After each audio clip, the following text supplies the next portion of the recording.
At Maverick Public Relations, growing your influence is their specialty. NPR works with remarkable companies in the cannabis industry to deliver exceptional results. Experience big agency expertise and outstanding client service delivered by seasoned and knowledgeable experts. Connect with Maverick PR today and move your company to the next level. Visit them today at themaverickpr.com. Are you ready for liftoff? Don't miss Canada's #1 cannabis conference and trade show, Lyft & Co. Expo, coming this May the 12th through the 15th to the Metro Toronto Convention Center. Level up your industry intel at the Lyft Cannabis Business Conference, plus connect with movers and shakers from across the cannabis industry and preview new products and services from over 250 exhibitors. Plus, everyone loves Lyft & Co. Expo's prizes, live music, and more. Visit liftexpo.ca for tickets. That's liftexpo.ca. We're going to look at part 2 of an 8-part cannabis business plan. If you're looking at getting into the cannabis industry, kind of an A to Z start to finish on how to do that. Last time we talked about implementing the ideal team, a term I coined, team icon. And today we're going to talk about target markets and demographics. Regardless of what products you're trying to sell, you need to know who you're going to sell to. With new markets entering the industry, brands constantly emerging and consolidating, it's more important than ever to take a look at cannabis consumer demographics, those trends, and get a better understanding of just how different customers shop, what types of products they tend to purchase. And then finally, we're going to use this brand level demographic analysis to better understand specific brands, customer base, all of that coming up. It's only entertainment. Welcome back to The Talking Hedge. I'm Josh Kincaid, capital markets analyst and host of your Cannabis Business Podcast. Before you start selling, you need to know who you're selling to. So 3 steps to find your target market. You need to be able to define these 3 steps: market segmentation, target marketing, and market positioning. Starting off with market segmentation, it's dividing a market into distinct groups with distinct needs or characteristics or behaviors that might require some separate products or marketing mixes. And today we're going to be talking about demographics. Next is to evaluate that market segment.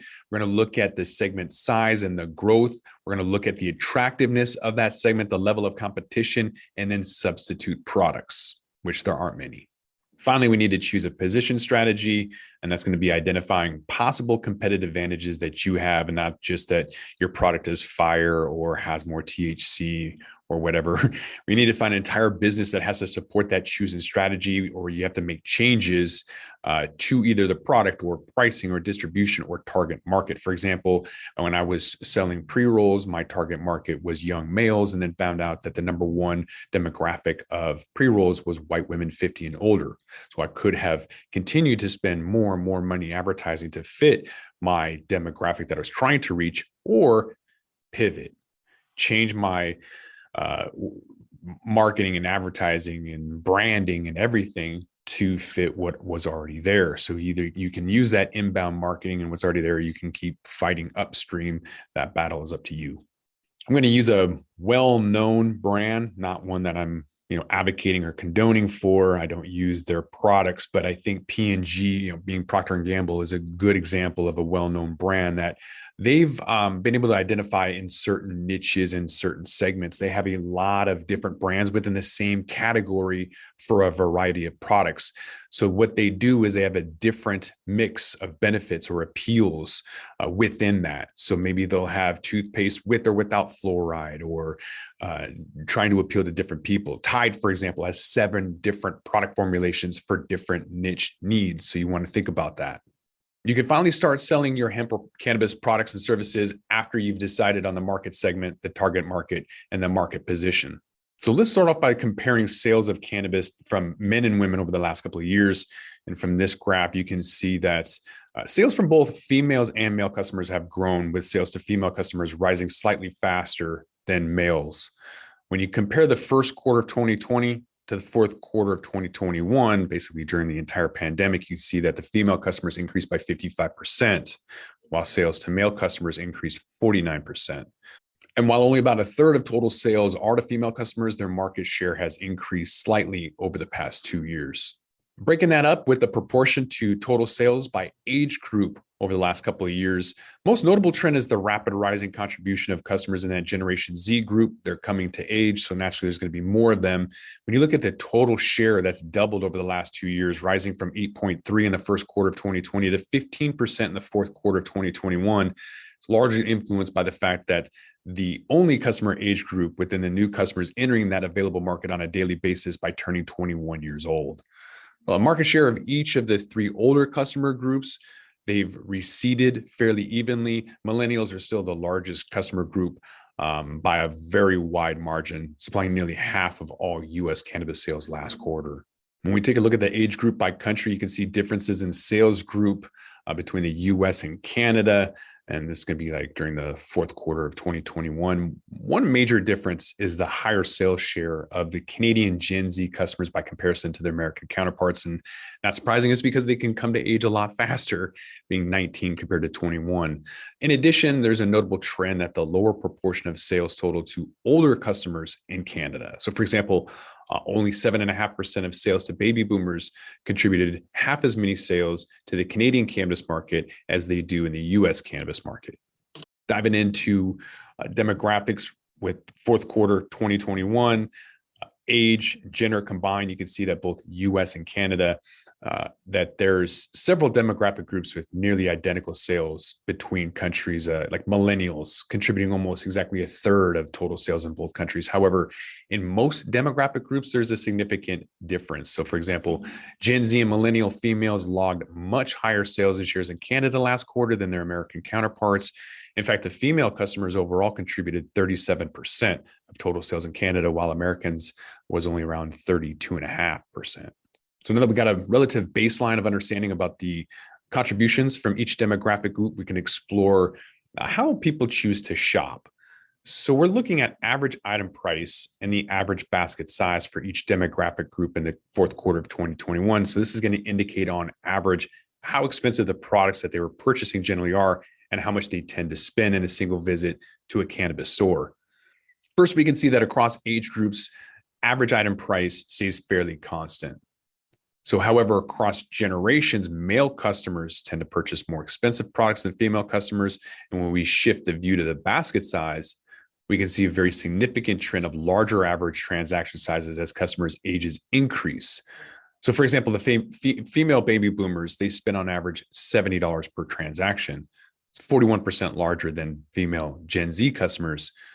And because the average item price of these two demographic groups were nearly identical, it's fairly easy to conclude that it's probably because they're making more money. Female baby boomers were buying more products than Gen Z because they're older and they probably make more money. Some of the most fascinating trends we can find in cannabis data are differing preferences for various product categories across consumer age groups. There's several categories that are clearly much more appealing to younger or older customers, while other categories tend to appeal to all age groups. On this graph, we can see that the likelihood of any customer to purchase a vape pen is inversely correlated to their age. Additionally, edible wallet share drastically increases along with somebody's age, whereas pre-roll wallet share is remarkably constant regardless. So this is the convenience and familiarity of a pre-roll joint that has a universal appeal, whereas edibles, older people want it, vape pens, younger people want it. So here we're seeing the proportion of total sales within each category that male and female customers bought during the fourth quarter of 2021. So remember that the overall sales percentage of each gender was 32 female and 67 for male. So any difference from those values within a given category is going to indicate a shift away from their market average. So we can see that there's a couple of categories that over-index towards male customers, like concentrates and flower. Others kind of skew heavily towards female customers. For example, nearly half of all the dollars spent on topicals during this time frame were by female customers. And for one final analysis for the category level demographic trends, we'll take a look at two categories that various demographic groups engage with very differently. Here we see the relative category wallet share of each demographic group. This includes age and gender to the concentrate and edibles category. So we can see here that it indicates that the younger customers give much more of their total spend to concentrates than older customers. And then additionally, within each age group, male customers are spending more on concentrates than females. The trend for edibles is completely the opposite. A higher wallet share among female customers and relatively spend growing steadily as customers age increase. Older they get, more edibles they're buying. Female baby boomers' wallet shares to edibles is more than 3 times higher than that of male Generation Z customers. But I bet you if they looked at RSO, it'd be a lot higher. Males are probably buying RSO because it has 1,000 milligrams and the value is a lot better. So to wrap this up, understanding nuances and consumer behavior are vital to building both a successful brand and retail operations in today's industry. So don't bring products to market without granular demographic data to inform product positioning and your overall go-to market strategy.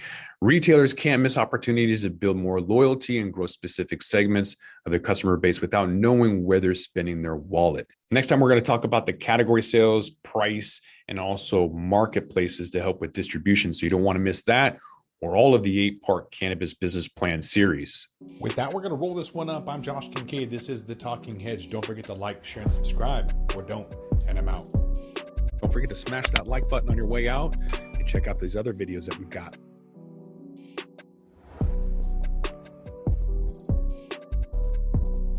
Hi, I'm Gary, and I invite you to discover the Cannabis Podcast, a bi-weekly podcast focused on a Canadian's cannabis culture.